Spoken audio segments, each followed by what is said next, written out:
আজ 13 জুলাই মঙ্গলবার বিকেল 5টায় জাহিদ হোসেন আছে এডিটর স্পিকে। শুরুতে জানিয়ে দিচ্ছি শিরোনাম।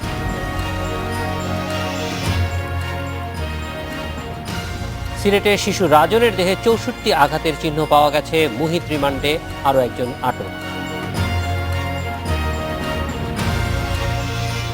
নাশকতার মামলায় মির্জা ফখরুলের জামিন আপিল বিভাগেও বহাল, মুক্তি দিতে গড়িমসির অভিযোগ।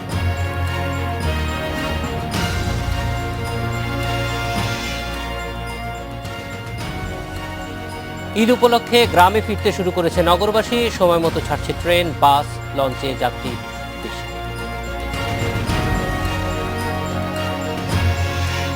চলছে ঈদের শেষ মুহূর্তের কেনাকাটা। প্রিয়জনের জন্য পছন্দের পোশাক কিনতে বিপণী বিতানে ভিড়।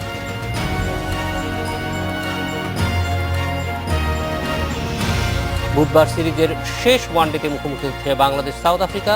চট্টগ্রামে পৌঁছেছে দুই দল।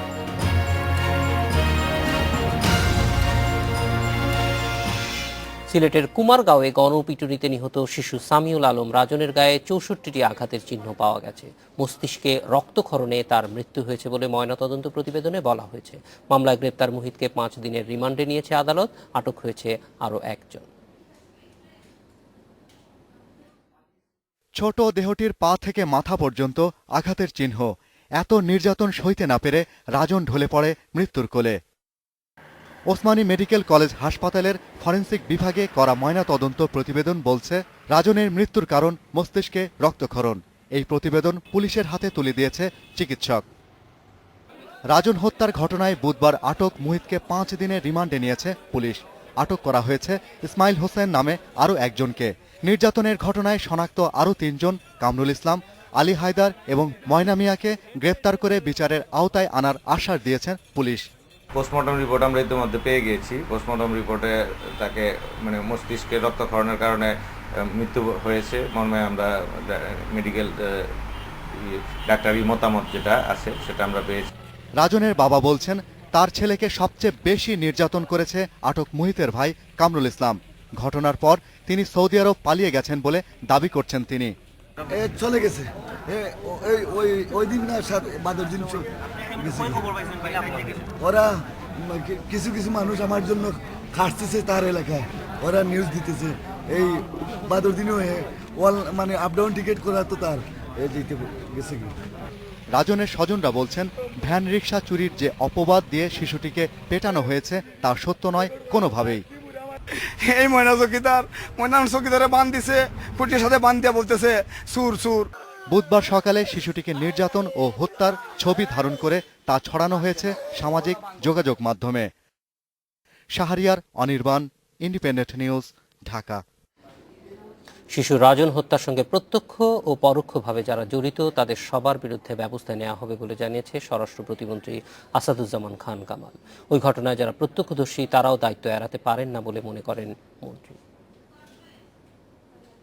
আমরা তো একজন অ্যারেস্ট করছি, সে রিমান্ডে চলে আসছে। আরেকজন অ্যারেস্ট আছে, আরো করা হচ্ছে এবং আরো এদের মুখে থেকে যাদের ওখানে দাঁড়িয়েছিল কিংবা সহযোগিতা করেছে, এদের নাম ঠিকানা যাদের পেয়েছে তাদের অ্যারেস্ট করার জন্য আমরা জোর প্রচেষ্টা নিয়েছি। যে তারা দেখলো, বাধা দিল না, তারা দেখলো, পুলিশকে জানালো না, কাজেই তারাও দায়িত্ব এড়াতে পারে।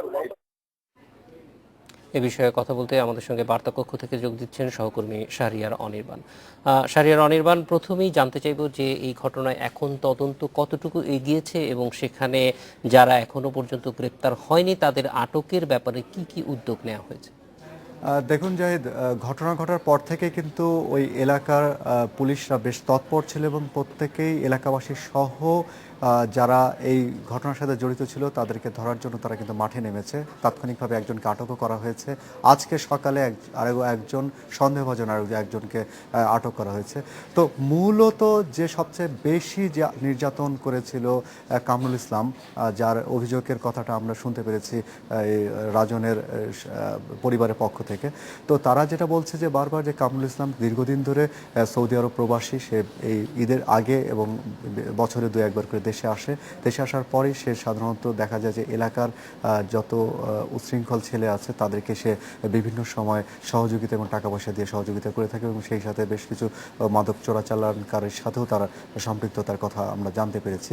তো সেই ক্ষেত্রে তাদের মূলত যে সবথেকে বেশি নির্যাতনকারী কামরুল ইসলামকে ধরার জন্য পুলিশ এখন তৎপর হয়ে আছে এবং তাকে মূলত গ্রেপ্তার করার জন্য বারবার চাপটা দিচ্ছে পরিবারের পক্ষ থেকে। কিন্তু আমরা সিলেটে এবং ঢাকার এয়ারপোর্টে খবর নিয়ে যেটা জানতে পেরেছি, কামরুল ইসলাম নামের একজন ব্যক্তি গত 2 দিন আগে বাংলাদেশ থেকে, সিলেট থেকে তিনি এয়ারে সৌদি আরব চলে গেছেন। কিন্তু এই কামরুল ইসলাম সেই কামরুল ইসলাম নাকি সেই বিষয়ে নিশ্চিত হতে পারেনি ইমিগ্রেশন। তো এদিক থেকে পরিবারের পক্ষ থেকে বারবারই প্রেশারটা দেওয়া হচ্ছে, বারবারই বলা হচ্ছে যে আটক যারা হয়েছেন তার সাথে ময়না এবং হায়দার আলী নামে যারা রয়েছেন তাদেরকেও গ্রেপ্তার করতে হবে এবং সেই সাথে বিশেষ করে এখন পলাতক যে রয়েছেন কামরুল ইসলাম তাকে ধরার জন্য বেশি চাপটা দিচ্ছে পরিবারের পক্ষ থেকে। শাহরিয়ার অনির্বাণ, আমরা যতটুকু দেখেছি যে ভিডিও চিত্রগুলি আমরা দেখলাম, সেখানে দেখা যাচ্ছে যে অনেক লোক সেখানে ছিল। ফলে এই যে যারা সরাসরি নির্যাতনে জড়িত ছিল, আমরা সামাজিকভাবে আমরা দেখতে পাই যে এই ধরনের ঘটনা একটা প্রতিরোধ থাকে, একটা শিশুকে মারা হচ্ছে, ফলে অনেকেই এগিয়ে আসে যেন তাকে রক্ষা করা যায়। এই ঘটনাগুলি এখানে দেখা যায়নি। তো তদন্তের ক্ষেত্রে কি এই জিনিসগুলি দেখা হচ্ছে যে সামাজিকভাবে যারা ওখানে ছিল তাদেরকেও খুঁজে বের করার? হ্যাঁ, স্বাভাবিকভাবেই, কারণ চাক্ষুষ সাক্ষী যারা রয়েছে তদন্তের ক্ষেত্রে তাদের তো সাক্ষ্য গ্রহণ করবেই পুলিশ। এখানে একটা বিষয় দেখেন যে রাজনকে যে অভিযোগে অভিযুক্ত করে এই গ্যারেজে বেঁধে রেখে মারা হয়েছিল, সেটা কিন্তু প্রথমে যখন বলা হয়েছিল প্রত্যেকে মনে করেছিল হয়তো এটা সত্য। মাত্র 13 বছরের শিশু, সে শিশু কিভাবে একটি ভ্যান বা রিক্সা চুরি করতে পারে, এই অভিযোগটা নিয়েই তা মূলত রাজনকে তাকে ধরা হয় এবং তাকে সেই গ্যারেজে নিয়ে গিয়ে মধ্যযুগীয় পন্থায় বলা যায় যে এই রাজনকে মারধর করা হয়। তো তাৎক্ষণিকভাবে এলাকাবাসী যারা উপস্থিত ছিল তারা দেখেছিল, তো তারা মনে করেছিল যে হয়তো রাজন অভিযুক্ত, এই কারণে অনেকে এগিয়ে আসেনি। পরে ঘটনাটা যখন প্রকাশ পায় এবং মাইক্রোবাসে করে যখন রাজনের মৃতদেহ সরিয়ে ফেলা হচ্ছিল, এই ধরনের কাজকর্ম যখন চলছিল, তখন এলাকাবাসী কিন্তু সচেতন হয়। এখন এলাকাবাসী ব্যাপক রকমের তৎপর রয়েছেন। ঢাকা, রাজধানী ঢাকাতেও চলছে এর প্রতিবাদে মানববন্ধন। অনেক ধন্যবাদ আমাদের সঙ্গে যোগ দেওয়ার জন্য। এডিটর স্পিকার নিচ্ছে ছোট্ট বিরতি, ফিরছি 30 সেকেন্ড।